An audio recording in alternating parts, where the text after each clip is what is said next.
காலையில லேட்டா தான் எழுந்தேன். எழுந்த உடனே ஒரு அடுப்புல சாப்பாடும், ஒரு அடுப்புல வந்து பசங்களுக்கு குடிக்கிறதுக்கு சுடு தண்ணியும் வச்சேன். வச்சுட்டு தண்ணி கொதிக்கட்டும் சாப்பாடுக்கு நம்ம அதுக்குள்ள அரிசிய ஊற வைக்கலாமேன்னு சொல்லிட்டு அரிசிய ஊற வச்சுட்டுருந்தேன். மீன்காரங்க கால் பண்ணிட்டாங்க. மீன் கொண்டு வந்துட்டேன் வாம்மா வாங்குறதுக்குன்னு சொல்லிட்டு. போய் பார்த்தா சங்கரா மீனும், வாள மீன் இருந்துச்சு. வாள மீன் வந்து கிலோ ரூ. 300ன்னு சொன்னாங்க. அதுல ஒரு 1/2 கிலோ வாங்குனேன். முள்ளு ஜாஸ்தியா இருக்கும். இருந்தாலும் குழம்பு நல்லா டேஸ்ட்டா இருக்குமா? ஓகே. அதுதான் வாங்குனேன். ரூ. 150ன்னு சொன்னாங்க 1/2 கிலோ. வந்து பார்த்தா சாப்பாடுக்கு வந்து தண்ணி வந்து கொதிச்சிருச்சு. அரிசியும் வந்து அதுல கழுவி போட்டுட்டேன். போட்டுட்டு சாப்பாடு அப்படியே பெரிய அடுப்புல இருந்து சின்ன அடுப்புக்கு மாத்தி வச்சாச்சு. ஏன்னா பெரிய அடுப்புல வந்து சின்ன பானை வச்சா பொங்கி பொங்கி கொட்டிக்கிட்டே இருக்கும். அடுப்ப நம்ம தான் துடைக்கணும். அது ஒரு வேலையான்னு சொல்லிட்டு, சாப்பாடுக்கு உப்பு போட்டுறணுமேன்னு சொல்லிட்டு மறக்காம அதையும் போட்டுட்டேன்.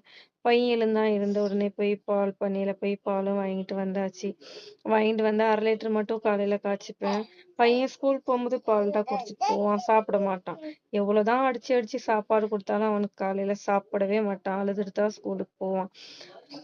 ஓகே. அவனுக்கு லஞ்சுக்கு வந்து எக் ரைஸ் கேட்டான்னு சொல்லிட்டு எக் ரைஸ் வெறும் எக்கு, மல்லி இல, சிக்கன் மசாலா, கரம் மசாலா, மல்லித்தூள் இது மட்டுமே போட்டு எக் ரைஸ் வந்து செஞ்சேன். சைட் டிஷ்க்கு வந்து உருளைக்கிழங்கு வந்து கேட்டான்னு உருளைக்கிழங்கு செஞ்சு, பேட் அப்பளம் கேட்டான் அதையும் செஞ்சு குடுத்தாச்சு.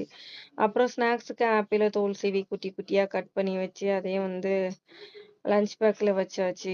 வச்சு ஸ்நாக்ஸ் பாக்ஸையும் வச்சு வாட்டர் பாட்டிலு, அப்புறம் லஞ்ச் டவலு, ஸ்பூனு எல்லாத்தையும் மறக்காம எடுத்து வச்சு, தம்பி லேட் ஆயிடுச்சும்மா 9 மணி மேல ஆயிடுச்சு.